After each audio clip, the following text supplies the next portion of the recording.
तिसऱ्या मुंबईमध्ये काय गोष्टी येणार आहेत तर इथे educational city, medical city, sports city, data centre,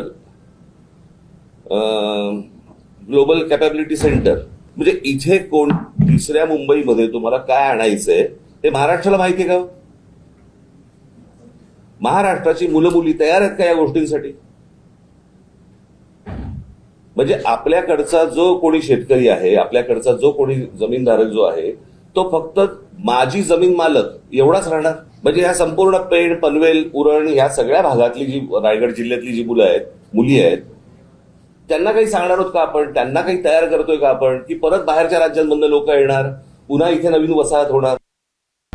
अरे तिसऱ्या मुंबईमध्ये आम्ही नवीन एअरपोर्ट केला, तिथं एड्युसिटी करतोय, मेडिसिटी करतोय, स्पोर्ट्स सिटी करतोय, एरो सिटी करतोय आणि त्या ठिकाणी मोठ्या प्रमाणामध्ये ग्रोथ हब त्या ठिकाणी तयार होत आहे.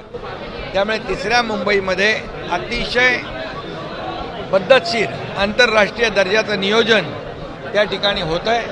हजारो लाखो लोकांना रोजगारही मिळेल आणि त्या भागाचा कायापालट होईल. Bureau report HN network.